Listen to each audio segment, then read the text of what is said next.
Hello friends, welcome back. അപ്പോൾ ഇന്ന് ഞാൻ വന്നിരിക്കുന്നത് നൈലോൺ ഖമ്മണിൻ്റെ വീഡിയോ ആയിട്ടാണ് വന്നിരിക്കുന്നത്. നല്ല അടിപൊളി റെസിപ്പിയാണ് കേട്ടോ. പെട്ടെന്ന് തന്നെ നമുക്ക് റെഡിയാക്കി എടുക്കാവുന്നേ ഉള്ളൂ. നല്ല ടേസ്റ്റി അത്. അപ്പോൾ നിങ്ങൾ തീർച്ചയായിട്ടും ട്രൈ ചെയ്ത് നോക്കണേ. അപ്പോൾ താലോൻ്റെ മിക്സി 500 ഗ്രാം എടുത്തിട്ടുണ്ട്. എനിക്ക് 125 രൂപയുടെ ഇത് കിട്ടിയേക്കുന്നത്. അപ്പോൾ നമുക്ക് ഇത് പൊട്ടിച്ചൊരു ബൗളിൽ ഇട്ട് കൊടുക്കാം. ഇതിനകത്ത് നമുക്കൊരു കുഞ്ഞൊരു പൗച്ചും കിട്ടും കേട്ടോ. അത് നമുക്കിപ്പോൾ അതിനകത്ത് ആഡ് ചെയ്യാനുള്ളതല്ല. അത് നമുക്ക് മാറ്റി വെക്കാം സെപ്പറേറ്റ് ആയിട്ട്. അത് പിന്നീട് നമുക്ക് ആഡ് ചെയ്ത് കൊടുക്കാം. അപ്പോൾ ഇതുപോലെ ഒരു പൗച്ച് കിട്ടുന്നുണ്ട്. അപ്പോൾ അത് നമുക്ക് മാറ്റി വയ്ക്കാം. ഇനി നമുക്ക് കട്ടകളൊന്നും കുത്താതെ ഇതിനകത്ത് വെള്ളം ഒഴിച്ചു കൊടുക്കണം. 360 ml വെള്ളം നമുക്ക് വേണം ഒഴിക്കാനായിട്ട്. അപ്പോൾ എന്തെങ്കിലും ഒരു മെഷറിംഗ് കപ്പിനകത്ത് വെള്ളം എടുക്കുക. എന്നിട്ട് പാകത്തിന് വേണേ ഒഴിച്ചു കൊടുക്കാനായിട്ട്. അപ്പോൾ കുറേശ്ശെ വെള്ളം ഒഴിച്ചു കൊടുത്താൽ മതി. എല്ലാം കൂടെ ഒരുമിച്ച് ഒഴിച്ചു കൊടുക്കൽ, അല്ലെങ്കിൽ പിന്നെ കട്ടകളൊക്കെ വീണ് കഴിഞ്ഞാൽ ഭയങ്കര പാടായിരിക്കും പോകാനായിട്ട്. അപ്പോൾ അത് കാരണം നമുക്ക് കുറേശ്ശെ വെള്ളം ഒഴിച്ച് കട്ടകളൊക്കെ ഉടച്ച് നമുക്ക് ഒഴിച്ചു കൊടുക്കാം. 250 ml കപ്പിന് ആദ്യം 1 കപ്പ് ഞാൻ ഒഴിച്ചു കൊടുത്തിട്ടുണ്ടായിരുന്നു. പിന്നെ ഒരു 1/2 കപ്പ് വെള്ളം കൂടെ ഞാൻ എടുത്തിട്ടുണ്ട്. അപ്പോൾ അതും കൂടെ നമുക്ക് അതിനകത്തോട്ട് കുറേശ്ശെയായിട്ട് മുഴുവനായിട്ട് ആഡ് ചെയ്ത് കൊടുക്കുന്നുണ്ട്. അപ്പോൾ ഇത് മിക്സായി കഴിയുമ്പോൾ ഒരു 10 മിനിറ്റേക്ക് സെറ്റ് ചെയ്യാനായിട്ട് മാറ്റി വയ്ക്കാം. ഒരു 5-10 മിനിറ്റ് നമുക്കൊന്ന് മാറ്റി വെച്ചതിന് ശേഷം വേണം നമുക്കൊന്ന് റെഡിയാക്കി എടുക്കാനായിട്ട്. അപ്പോൾ ഇത് ബാറ്റർ നമ്മൾ റെഡി ആയിട്ടുണ്ട്. ഇനി നമുക്കാണ് ഈ പൗച്ച് എടുത്തിങ്ങനെ അത് നമുക്ക് പൊട്ടിച്ച് ഒരു ബൗളിൽ ഇട്ട് കൊടുക്കാം. ഇനി നമുക്കാണെങ്കിൽ 2-3 ടേബിൾ സ്പൂൺ വെള്ളം ഒഴിച്ച് നന്നായിട്ടൊന്ന് മിക്സ് ചെയ്ത് വെക്കണേ.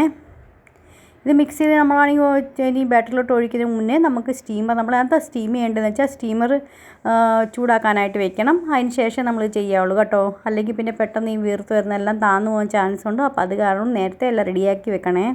പിന്നെ ഏത് പാത്രത്തിൽ നമ്മൾ സെറ്റ് ചെയ്യുന്നതെന്ന് വെച്ചാൽ ആ പാത്രം ഓയിലും കൊണ്ട് നന്നായിട്ട് ഗ്രീസ് ചെയ്ത് വെക്കണം. അപ്പോൾ പെട്ടെന്ന് തന്നെ മിക്സ് ചെയ്ത് കഴിഞ്ഞാൽ പിന്നെ പെട്ടെന്ന് വേണം. ഒട്ടും വെയിറ്റ് ചെയ്യാൻ പാടില്ല. അല്ലെങ്കിൽ പിന്നെ ഈ വീർത്തൊന്നും എല്ലാം താന്നു പോകും. അത് കാരണം പെട്ടെന്ന് വേണം ചെയ്യാനായിട്ട് ഇനി അങ്ങോട്ട്. അപ്പോൾ ഇതിനകത്ത് ഇട്ട് കൊടുത്തിട്ടുണ്ട്. ഞാൻ നന്നായിട്ട് ഒരു ഡയറക്ഷന് പെട്ടെന്ന് സ്പീഡിൽ തന്നെ മിക്സ് ചെയ്ത് കൊടുക്കുക. ഇത് കണ്ടാൽ തന്നെ അറിഞ്ഞുള്ളൂ നന്നായിട്ട് വീർത്ത് വന്നിട്ടുണ്ടെന്ന്. അപ്പോൾ ഈ പാകത്തിനായി കഴിയുമ്പോൾ നമ്മൾ ഏതിലാണ് ഗ്രീസ് ചെയ്ത് വെച്ചേക്കുന്നതിനകത്ത് ആ പാത്രത്തിലോട്ട് നമ്മൾ ഒഴിച്ച് കൊടുക്കുക. ഫുള്ളായിട്ട് നിറയ്ക്കേണ്ട ആവശ്യമില്ല കേട്ടോ. പകുതിയായിട്ട് നിറച്ച് കൊടുത്താൽ മതി. എന്ന് വെച്ചാൽ അതിന് വീർക്കാനുള്ള സ്ഥലം കൊടുക്കണം. അപ്പോൾ ഇത്രയും പകുതിയായിട്ട് നിറച്ച് കൊടുത്തിട്ടേ ഉള്ളൂ. ഞാൻ നന്നായിട്ടൊന്ന് ടാപ്പ് ചെയ്ത് കൊടുക്കാം. ഒരു ഇഡ്ഡലി തട്ടുന്നത് കുറച്ച് വെള്ളം ഒഴിച്ച് ചൂടാക്കാനായിട്ട് വെച്ചിട്ടുണ്ടായിരുന്നേ. ആ ചൂടായി കഴിയുമ്പോൾ നമ്മൾ ഇതുപോലെ വെച്ച് ഹൈ ഫ്ലെയിമിൽ വെച്ച് 20-25 മിനിറ്റ് വരെ സ്റ്റീം ചെയ്തെടുക്കാം.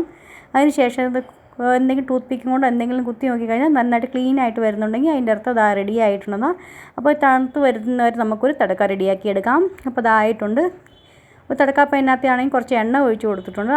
ചൂടായി കഴിയുമ്പോൾ കുറച്ച് കടുക് ഇട്ട് കൊടുക്കാം. കടുകൊക്കെ പൊട്ടി കഴിയുമ്പോൾ നമുക്കത് ഒരു 3-4 പച്ചമുളക് നടുകെ കീറി അതും കൂടി ഇട്ട് കൊടുക്കണം. പിന്നെ 250 ml കപ്പിൽ ഞാനാണെങ്കിൽ 1 കപ്പ് വെള്ളവും എടുത്തിട്ടുണ്ട്. അപ്പോൾ അതും കൂടെ അതിനകത്തോട്ട് ഒഴിച്ച് കൊടുക്കുന്നുണ്ട്. അപ്പോൾ ഈ പച്ചമുളക് അതിനകത്തോട്ട് നമുക്ക് ആഡ് ചെയ്ത് കൊടുക്കാം. നന്നായിട്ടൊന്ന് സോത്ത് ചെയ്ത് കൊടുക്കാം. പിന്നെ വെള്ളം ഒഴിച്ച് 250 ml കപ്പിന് 1 കപ്പ് വെള്ളവും പിന്നെ ഒരു 1/4 കപ്പ് നമ്മൾ പഞ്ചസാരയും ഇട്ട് കൊടുക്കാം. പിന്നെ ഒരു 1-2 നുള്ള് ഉപ്പും ഇട്ട് കൊടുക്കാം. ഇതെല്ലാം കൂടി നന്നായിട്ടൊന്ന് തിളച്ച് വരുന്നവരെ ഒന്ന് വെയിറ്റ് ചെയ്യാം. അതിന് ശേഷം നമുക്കിത് ഇതിനകത്ത് നമ്മുടെ ഖമ്മണിനകത്തോട്ട് ഒഴിച്ചു കൊടുക്കാം.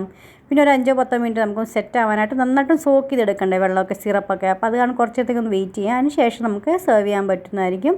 ഫ്രണ്ട്സ്, നിങ്ങൾക്ക് എൻ്റെ റെസിപ്പീസൊക്കെ എങ്ങനെ ഇഷ്ടപ്പെടുന്നുണ്ടോ ഇല്ലയെന്ന് അറിയിക്കുക. ഇഷ്ടപ്പെടുന്നുണ്ടെങ്കിൽ ഫ്രണ്ട്സിനും ഫാമിലിക്കൊക്കെ ഒന്ന് ഷെയർ ചെയ്ത് കൊടുക്കണേ. പിന്നെ ഇതേവരെ പുതിയ കൂട്ടുകാരൊക്കെ സബ്സ്ക്രൈബ് ചെയ്യാത്തവരുണ്ടെങ്കിൽ സബ്സ്ക്രൈബും സപ്പോർട്ടും ചെയ്യണേ. പിന്നെ അതിന് തൊട്ടടുത്തുള്ള ബെല്ലൈക്കൺ ക്ലിക്ക് ചെയ്യാൻ അതിൻ്റെ ഓൺ ഓപ്ഷൻ ക്ലിക്ക് ചെയ്യണം. എന്നാലും ഞാൻ ഇടുന്ന പുതിയ വീഡിയോ നോട്ടിഫിക്കേഷൻ നിങ്ങൾക്ക് എല്ലാവർക്കും കിട്ടുന്നതായിരിക്കും. അപ്പോൾ ഈ സിറപ്പ് എല്ലാം മുഴുവനായിട്ട് അതിനകത്ത് ഒഴിച്ചു കൊടുക്കുന്നുണ്ട്. മുഴുവൻ ഒഴിച്ച് കൊടുത്തതിന് ശേഷം നമുക്ക് കുറച്ച് നേരത്തേക്ക് അതൊന്ന് മാറ്റി വയ്ക്കാം. അതിന് ശേഷം നമുക്ക് സെർവ് ചെയ്യാവുന്നേ ഉള്ളൂ. അപ്പോൾ ഇന്നത്തെ വീഡിയോ നിങ്ങൾക്ക് എല്ലാവർക്കും ഇഷ്ടമായെന്ന് വിചാരിക്കുന്നു. നാളെ നല്ലൊരു അടിപൊളി വീഡിയോ ആയിട്ട് വീണ്ടും കാണാം. അതുവരെ എത്തിക്കും. Bye friends, thanks for watching and take care.